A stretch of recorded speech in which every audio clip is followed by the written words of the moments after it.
Black ম্যাজিকের সাথে ক্যান্সারের একটা যোগসূত্রের কথা অনেক অভিজ্ঞ এবং নির্ভরযোগ্য রাকিদের কাছ থেকে আমি শুনেছি। তারা তাদের অভিজ্ঞতার কথা বলেছে যে ক্যান্সারের মতো দুরারোগ্য ব্যাধি এর সাথে ব্ল্যাক ম্যাজিকের কানেকশন অনেক বেশি। রুকিয়া শরিয়ার সবচাইতে সহজ এবং স্বাভাবিক পন্থা হলো ডায়াগনোসিসের, যে কোরআনে কারিমের তেলাওয়াত, রুকিয়ার আয়াতগুলোর তেলাওয়াত এবং এ জাতীয় বিষয়াশয়গুলো যখন করা হয় তখন রোগী তার মধ্যে অবস্থার পরিবর্তন হয়, অস্থিরতা আর না হলে প্রশান্ত অনুভব করা, এগুলো দেখে মোটামুটি রাকিরা নিরূপণ করেন যে সে এফেক্টেড কিনা। আরও নানাবিধ উপায় আছে, এটা তার মধ্যে একটা।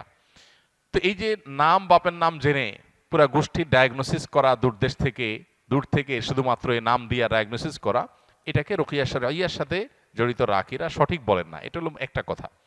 দ্বিতীয় কথা হলো যে আমরা আত্মরক্ষা কিভাবে করতে পারবো।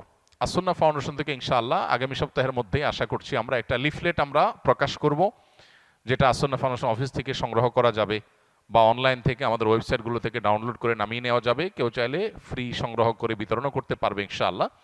সেখানে আমরা জিন, জাদু ইত্যাদিতে আক্রান্ত মানুষদের সিমটমগুলো কি থাকে সাধারণত সেগুলোকে আমরা একত্র করে দিয়েছি এবং সেখানে ব্ল্যাক ম্যাজিক এবং দুষ্ট জিন, বদনজর এগুলোর আক্রমণ থেকে, এগুলোর উপদ্রব থেকে নিজেদেরকে সেফ বা নিরাপদ রাখার উপায় কি, কোরআন হাদিসের আলোকে অনেকগুলো গাইডলাইন সেখানে দেওয়া আছে। এগুলো আমরা মেনে চললে আশা করা যায় আল্লাহ তাআলা আমাদেরকে হেফাজত করবেন। এর ভিতরে মোস্ট কমন হলো সকাল সন্ধ্যার দোয়া এবং জিকির, এটা যাতে কোনো অবস্থাতে মিস না হয়। বিশেষ করে সকাল সন্ধ্যা দোয়া জিকিরের মধ্যে রক্ষা কবচ যে দোয়া জিকিরগুলো আছে এগুলো কিন্তু খুবই গুরুত্বপূর্ণ।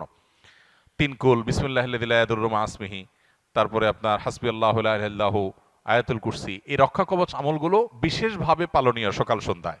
এটা যদি নিয়মিত কেউ করে আল্লাহ তাআলা তাকে হেফাজত রাখবেন। সুন্নাহসম্মত রোজাগুলোর বৃহস্পতিবার, বিশেষ করে চাঁদের 13, 14, 15 ব্ল্যাক ম্যাজিক থেকে বাঁচার জন্য এই 3 দিনের রোজা খুবই গুরুত্বপূর্ণ। রোজা এখন ডাক্তাররাও রাখতে বলে, স্বাস্থ্যের জন্য ভালো। নবী সাল্লাল্লাহু আলাইহি ওয়াসাল্লাম বহু আগে বলে গেছেন, এখন সেটার নানা স্বাস্থ্যগত উপকারী দিকও আমরা জানতে পারছি। অতএব আইয়াম বীজের রোজাগুলো রাখলেও সেহের ইত্যাদি থেকে, ব্ল্যাক ম্যাজিক ইত্যাদি থেকে আল্লাহ তাআলা হেফাজত রাখবেন। তৃতীয়ত, বাসা বাড়িতে কোরআনে কারিমের তেলাওয়াত, এটার পরিমাণ আমাদের বাড়ানো দরকার। আমরা অনেকেই আছি বাসা বাড়িতে কোরআন তেলাওয়াত করি না, মোবাইলে ইউটিউবে সারাদিন আমরা এই ভিডিও সে ভিডিও দেখি, সেগুলোতে ব্যাকগ্রাউন্ডে মিউজিক বাজে, আমাদের খবরও নাই। যে বাসায় মিউজিক বাজবে সে বাসায় শয়তান আসবে, মানুষ এফেক্টেড হবে, নানাভাবে আক্রান্ত হবে, এটা খুব স্বাভাবিক। এই জন্য ওই পথগুলো বন্ধ করতে হবে। আর এই দিকে এসে কোরআনে কারিমের তেলাওয়াত বাড়াতে হবে।